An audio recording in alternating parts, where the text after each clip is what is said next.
Olá, pessoal, tudo bem? Bem-vindos à aula de número 5 do nosso curso de Estatística Descritiva Básica em Linguística. A aula de hoje é dedicada ao estudo das medidas de dispersão. Vamos ver agora o quanto os dados se afastam de um determinado ponto na nossa distribuição. As medidas de dispersão mais comuns são a amplitude, a variância, o desvio padrão e o erro padrão. A amplitude é definida como uma medida de dispersão dada pela diferença entre o maior e o menor valor em um conjunto de dados. Então, a fórmula da amplitude é muito simples, está aqui na nossa telinha. Eu tenho, então, o valor máximo subtraído, né, do qual se subtrai o valor mínimo. O resultado é a amplitude, termo em português que traduz a palavra range do inglês. A utilização da amplitude como medida de dispersão é bem limitada, porque ela leva em conta apenas dois valores em uma amostra. Então, se a amostra tiver lá 1000 valores, vão ser utilizados apenas dois para calcular a amplitude. Se eu tenho 5 dados, eu vou utilizar apenas dois para calcular a amplitude. Isso fez com que a amplitude forneça resultados muito pouco confiáveis, razão pela qual ela não tem sido muito utilizada. Alguns artigos citam o range, justamente essa diferença entre os valores mais altos e mais baixos, ou então mostram quais são esses valores altos e baixos, ok? Mas não tem sido uma medida de uma medida de dispersão, perdão, muito utilizada. Ao invés dela, tem se utilizado mais a variância, ou até mesmo o desvio padrão. Na telinha, nós temos aí um exemplo da amplitude. Vejam que para o cálculo são utilizados apenas os valores mais altos e os valores mais baixos, para se obter uma amplitude, aqui no caso, de 43%. Já a variância, muito usada como medida de dispersão. A variância é definida como sendo o quadrado das diferenças entre cada observação e a média. Ok? Então, nós temos aqui uma fórmula que calcula a variância de um conjunto de dados. A variância, portanto, é as médias, né? O somatório da diferença entre cada observação e a sua média.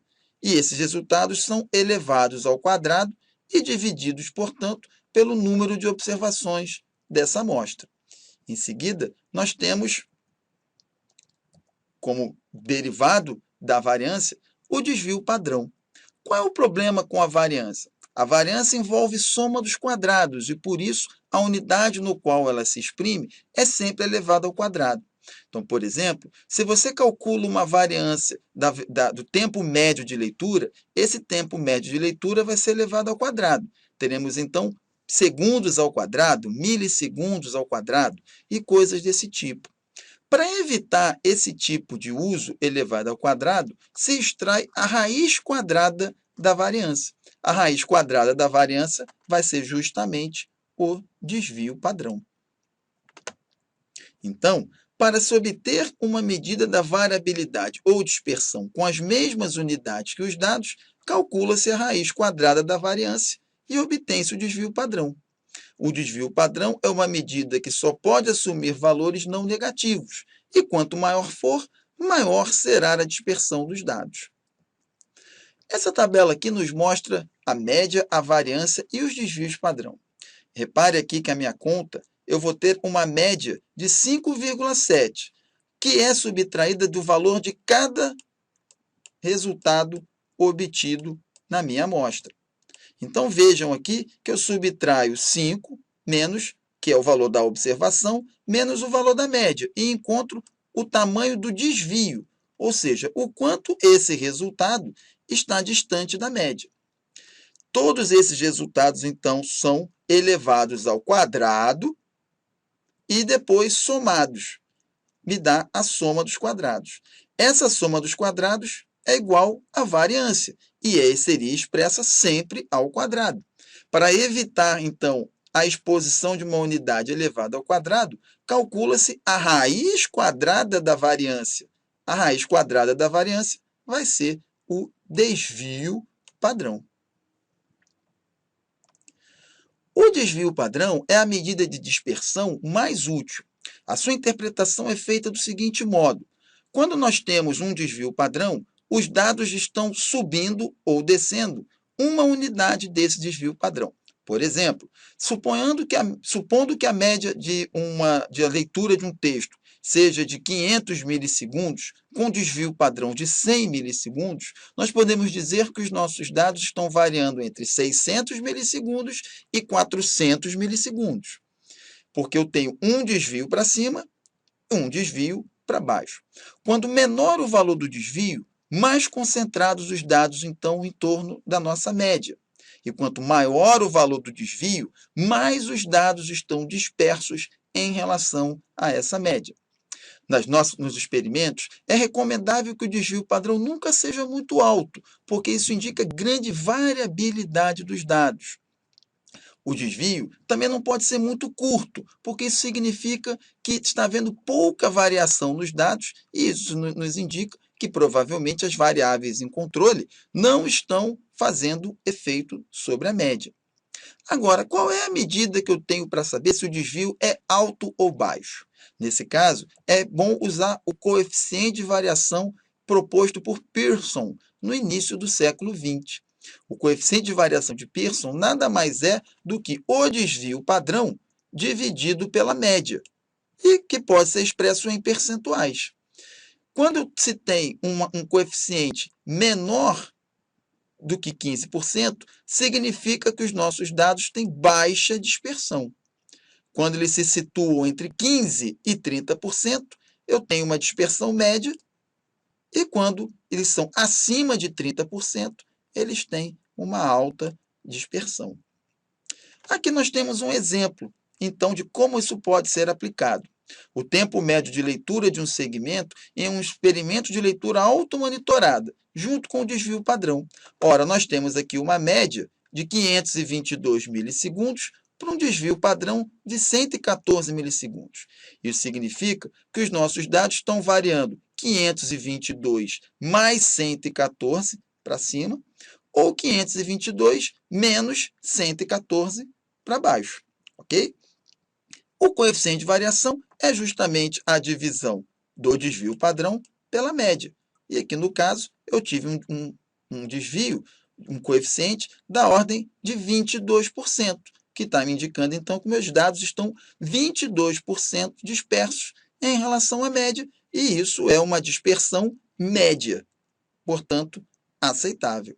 Dados com alta dispersão prejudicam a análise inferencial e, caso sejam registrados na nossa amostra, requerem que nós façamos uma análise mais cuidadosa dos dados a fim de identificar possíveis problemas na obtenção desses resultados, seja pelo desenho experimental, seja pela condução do experimento. Já um erro padrão é uma medida da precisão da média amostral calculada. O erro padrão é obtido dividindo-se o desvio padrão pela raiz quadrada do tamanho da amostra. Ou seja, quando não se conhece o desvio padrão da população, usa-se o desvio padrão da amostra. O erro padrão também é conhecido como desvio padrão experimental. E isso faz com que ele possa ser entendido como a média, o desvio das médias obtidas. Por exemplo, se de uma população com média desconhecida e desvio padrão num determinado valor, se retirarem muitas amostras, todas do mesmo tamanho n, e para cada amostra se calcular a respectiva média, o resultado será o erro padrão. Vejam, portanto, que o erro padrão é o desvio padrão de várias médias que são calculadas. A distribuição de todas essas médias será normal, e nós vamos ver futuramente o que é uma distribuição normal, com uma média conhecida e um desvio padrão conhecido. É a chamada distribuição Z, ou Z-distribution, que está na base da estatística inferencial. O erro padrão não é mais do que o desvio padrão da distribuição das médias das amostras de uma população, e a partir deles é possível o cálculo das chamadas margens de erro. Uma maneira boa de entendermos o erro padrão é pensarmos, por exemplo, nas propagandas televisivas que mostram pesquisas de opinião. Muitas vezes é colocado lá a margem de erro, 2% para cima, 2% para baixo. O que isso quer dizer? Quer dizer que se a pesquisa é feita N vezes, os resultados vão variar 2% para cima, 2% para baixo. O erro padrão, então, permite o cálculo da margem de erro. E vejam que a margem de erro ela é função do número de sujeitos que eu tenho numa amostra. De maneira que, quanto maior é a minha amostra, melhor vai ser a estimativa do meu erro padrão. A partir do erro padrão, é possível obter o chamado Z-score, ou score Z, também conhecido como score padronizado. Ele é definido como uma medida de posição relativa que mede a distância entre uma observação e a média expressa em desvios padrão. Calcula-se o score padrão subtraindo-se do valor da observação, no caso representado por x, o valor da média, e dividindo o resultado pelo número de desvios padrão. Certo? Então, quando nós temos um score padrão negativo, significa que o score original estava abaixo da média. Já os positivos indicam que o score estava acima da média. E score padrão igual a zero indica que o score original era igual à média. E a gente pode ver isso no exemplo. A nota de 2 alunos em 2 provas de seleção para pós-graduação da UFPB em anos consecutivos foi de 7,1 e de 6,8, respectivamente. A média geral obtida no primeiro ano pelos candidatos foi de 6,8 e no segundo ano a média foi 5. Em ambos os anos, o desvio padrão foi de 0,6. Como podemos avaliar o desempenho? Ora, para o aluno A, o que se tem? A nota, da qual eu subtraio a média e divido pelo número de desvios padrão, obtenho lá o score Z de 5. Isso significa que esse aluno 1 variou 0,5 desvio padrão, ou seja, meio desvio padrão acima da média. Ou seja, ele ficou muito próximo da média global obtida naquele ano. Já o aluno B teve a sua nota 6,8, da qual subtraiu-se a média, que nesse ano foi 5, e dividiu-se pelo desvio padrão de 0,6. O score Z obtido por esse aluno B foi de 3. Significa que esse aluno ficou 3 desvios padrão acima da média do grupo que fez a prova naquele ano. Então, o score Z mais alto indica que o aluno B ficou acima dos demais alunos, mesmo ele tendo obtido uma nota numérica menor do que o aluno A. Repare que o cálculo da média ela tem um ligeiro problema, porque nós não temos uma medida de comparação. O que o Z-score me dá é uma maneira de calcular um determinado valor em relação à amostra do qual ele foi extraído. Então, ainda que o aluno B tenha tido uma nota de 6,8 inferior ao do aluno A, ele foi muito mais acima da média no grupo ao qual ele pertence do que o aluno A. Ok? Na UFPB, a média para aprovação é de 7. Então, o aluno B, possivelmente ficou reprovado, mesmo tendo um desempenho muito superior em relação aos outros que fizeram a prova naquele ano. Já o aluno A foi aprovado, embora a sua nota não fosse muito diferente de todas as outras que foram obtidas naquele ano.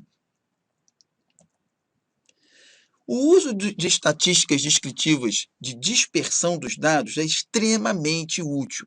Isso porque eles nos dão uma ideia do quanto os dados variam. E dados muito variáveis nos sugerem problemas com o nosso experimento, seja no desenho experimental, seja na condução do experimento, ou mesmo na amostra que foi testada. Então, sempre que os valores da dispersão foram muito altos, deem mais uma checada nos dados. Pode ser que haja coisas ali que estejam distorcendo um pouco esses resultados. E por isso que na nossa próxima aula nós vamos ver maneiras de organizarmos os dados em classes de maneira a poder detectar dados que não se comportam como os demais e que, por isso, aumentam a dispersão. certo? Então, eu espero que a aula de hoje tenha sido útil para vocês e eu aguardo vocês na nossa próxima aula. Um abração e obrigado.